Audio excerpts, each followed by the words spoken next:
ઘરે કલાકંદ બનાવવો છે પરંતુ કલાકો સુધી દૂધ ઉકાળવાની ઝંઝટ થાય છે, તો ચાલો આજે આપણે કલાકો સુધી દૂધ ઉકાળવાની ઝંઝટ વગર અને હા, મિલ્ક પાવડરના પણ ઉપયોગ વગર બહાર જેવો જ એકદમ સોફ્ટ અને દાણેદાર કલાકંદ ઘરે જ બનાવીશું. ચાલો રેસીપી સ્ટાર્ટ કરી દઈએ. તો સૌથી પહેલાં અહીંયા મેં ગેસ ઉપર એક તપેલી લઈ લીધી છે. એમાં થોડું પાણી એડ કરી 1.5 લીટર જેટલું મેં અહીંયા દૂધ લઈ લીધું છે. દૂધ મેં અહીંયા ભેંસનું લીધું છે. તમારી પાસે જો થેલીનું દૂધ હોય તો પણ એ લઈ શકો છો, એ ફૂલ ફેટ જ હોય છે. હવે આપણે બીજી બાજુ એક કઢાઈની અંદર થોડું પાણી એડ કરી 1/2 લીટર દૂધ એમાં રાખી દેવાનું છે. હવે 1/2 લીટર દૂધ છે એને આપણે ગરમ કરતા જવાનું છે, એટલે કે ઉકાળતા જવાનું છે. અને જે આ તપેલીવાળું દૂધ છે 1.5 લીટર દૂધ, એને પણ આપણે ઉકળવા માટે રાખી દેવાનું છે.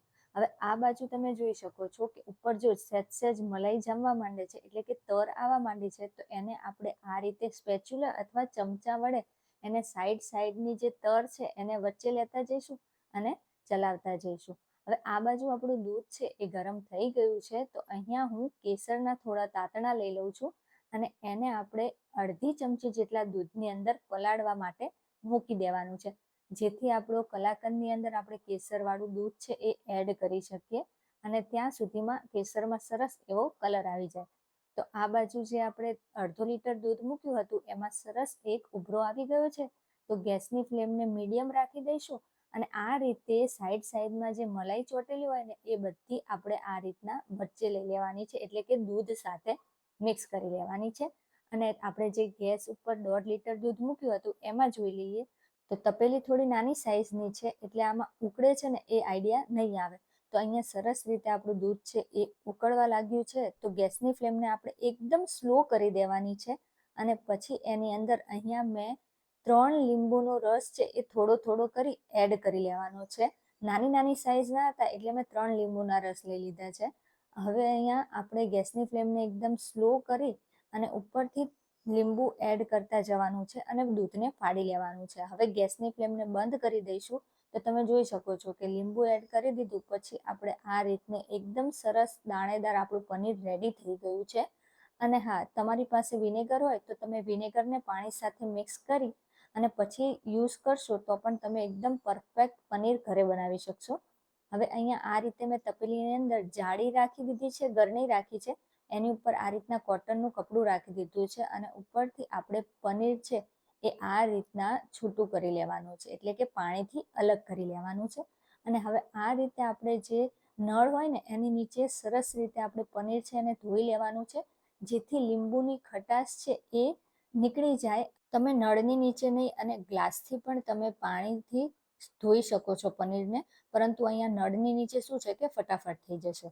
તો હવે આપણે નળ બંધ કરી દઈશું અને આ રીતે પોટલી વાળી દઈશું કપડાની અને પછી અંદર પનીરમાં જે પાણીનો ભાગ છે ને એને આ રીતે સ્ક્વીઝ કરીશું, એટલે કે નીચોવીને બધું પનીરમાંથી પાણી છે એ આપણે અલગ કરી લેવાનું છે. તો અહીંયા જો આ રીતે 4 થી 5 વાર મેં દબાવતા જઈ અને પાણી છે અલગ કરી લીધું છે અને ત્યારબાદ આ રીતે કોઈ પણ વજન રાખી એને આપણે થોડી મિનિટો માટે મૂકી દેવાનું છે. અને આ બાજુ આપણે દૂધ જોઈ લઈએ તો લગભગ ઉકળીને એ અડધું થઈ ગયું છે. તો એને આ રીતના સાઈડમાં જે મલાઈ કે તર ચોટી હોય ને એ આપણે સાઈડથી નીકાળી અને દૂધ સાથે મિક્સ કરતું જવાનું છે. તમે સૌથી પહેલાં પનીર કાઢી પછી આ રીતે દૂધ ઉકળવા રાખી શકો છો, પરંતુ જો બંને સાથે કરશો ને તો એ ફટાફટ બની જશે. તો આ બાજુ આપણે થોડી મિનિટ બાદ જોઈ લઈએ તો વજન હટાવી દઈશું અને પછી આપણે આ રીતના કપડું ખોલી લઈશું ને તો આપણું જે પનીર છે એ સરસ રીતે સેટ થઈ ગયું છે. અને આ મેં પનીર છે ને થોડું કણીદાર જ રાખ્યું છે, જેથી આપણો કલાકંદ છે ને એ એકદમ પરફેક્ટ દાણેદાર બને. તો જો આપણું પનીર રેડી થઈ ગયું છે. હવે એને લઈ લઈશું કોઈ પણ એક વાસણની અંદર અને એને આપણે હાથ વડે આ રીતે મસળી અને છૂટું કરી લેવાનું છે અને એકદમ એને વજન દઈ અને પછી મસળવાનું છે. એનું ખાસ ધ્યાન રાખવું. છૂટું રાખશો ને તો એમાં શું થશે, જ્યારે આપણે દૂધમાં એડ કરીશું ને ત્યારે એમાં ગાંઠા પડી જશે, એટલે કે પનીર છે એ સરસ રીતે દૂધ સાથે મિક્સ થશે નહીં. તો અહીંયા જો આ રીતના આપણું દૂધ છે એ અડધું થઈ ગયું છે. તો હવે આપણે આ પનીર છે એ એમાં એડ કરી દેવાનું છે. તો તમે જોઈ શકો છો કે પનીર એકદમ મેં અહીંયા છૂટું કરી લીધું છે અને સરસ રીતે મસળી પણ લીધું હતું. અને જ્યારે તમે આ દૂધ સાથે એને મિક્સ કરશો ને તો થોડી જ વારમાં આપણો કલાકંદ છે એ રેડી થઈ જશે. તો આપણે આ રીતે એને દૂધને પનીર સાથે મિક્સ કરતા જવાનું છે અને ઉકળવા દેવાનું છે. તો હવે જો આ પનીર છે એ દૂધ સાથે સારી રીતે મિક્સ થઈ ગયું છે, તો હવે આપણે આમાં એડ કરી દઈશું કેસરવાળું દૂધ.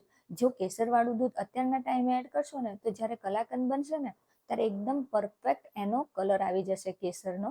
એટલે આપણે જ્યારે દૂધ અને પનીર છે એ સારી રીતે મિક્સ થઈ જાય ત્યારે તરત જ આપણે કેસરવાળું દૂધ છે એ એડ કરી દેવાનું છે.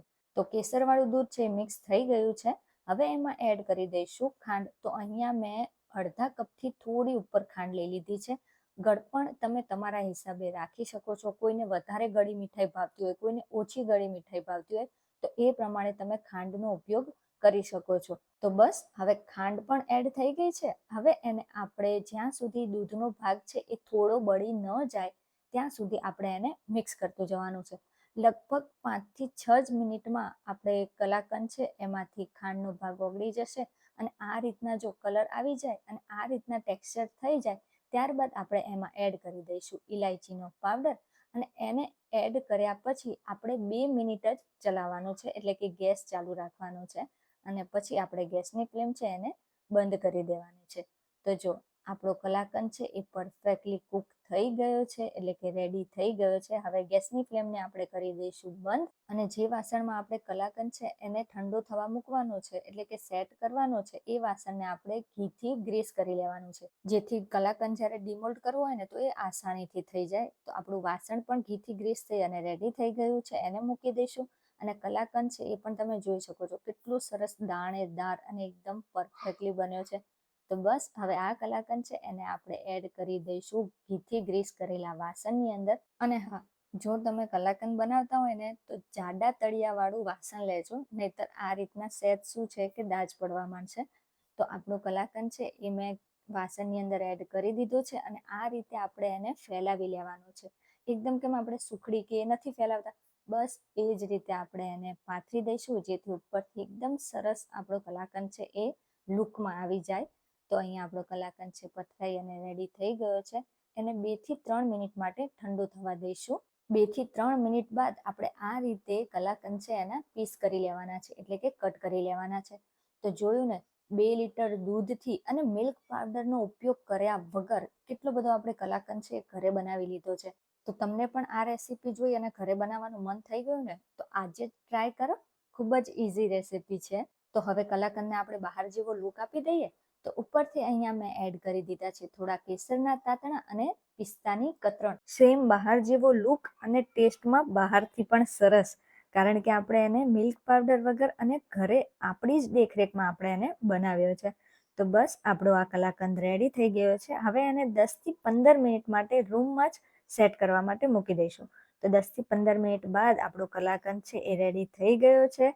તો હવે એને આપણે ડિમોલ્ડ કરી લઈએ. તો આ રીતના તાવીથા વડે એક એક પીસ છે એને આપણે અલગ કરી લઈશું. તો કેટલો ઇઝીલી આપણો કલાકંદ છે એ બહાર આવી જશે, એટલે કે ડિમોલ્ડ થઈ જશે. તો બસ બધા જ પીસ છે એ આવી રીતે આપણે અલગ કરી લેવાના છે. અને જો છે ને એકદમ દાણેદાર કલાકંદ. તો બસ હવે આને આ તમે ઘરે બનાવો અને ઘરનાને પણ ખવડાવો, તો ઘરના પણ તમને એમ જ કહેશે કે ના, આ તમે જાતે નથી બનાવ્યો, બહારથી જ લાવ્યા છો. તો કેવી લાગી તમને આજની આ એકદમ સિમ્પલ કલાકંદની રેસીપી? રેસીપી ગમી હોય ને તો વિડીયોને લાઈક જરૂરથી કરજો.